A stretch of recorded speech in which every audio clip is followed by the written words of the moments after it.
have another comic book art tip for you, and we are going to talk about pacing and how the writing and drawing of a comic book work together to showcase the pacing of a story. Before I get into that, I do want to plug that I have a free webinar that I'm doing this Thursday, December 11th. It's only an hour long, it's free, and it's an introduction to comic book writing and how that comic book writing can integrate with artwork, whether it's your own or with an artist. For that, make sure to check the link in my bio, but for now, let's get back to this. So a lot of the time, the pacing of a story when it comes to comics is set by the number of panels that are on the page. The other thing that can create a sense of pacing and timing throughout your story is the size, shape, and placement of those panels as well. So first, what I have in these set of pages of Inkblot Volume 1, published by Image Comics, you can see that there's a very large panel right here, and then there are 4 evenly paced panels right here, just quietly zooming in on the situation. Since these panels are very evenly spaced,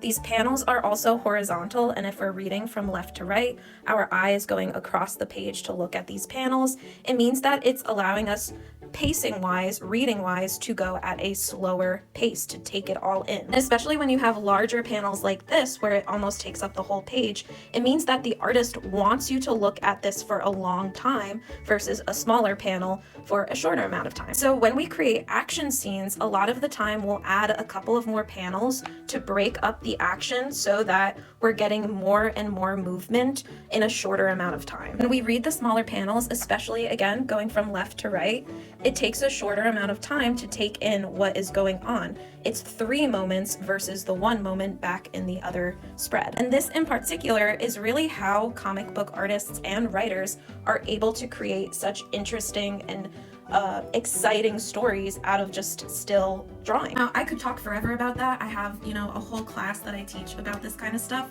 But as I said, if you want, you guys have a free opportunity to check that class out. As I said, Thursday, December 11th, check the link in the bio, and happy drawing, everyone. Bye.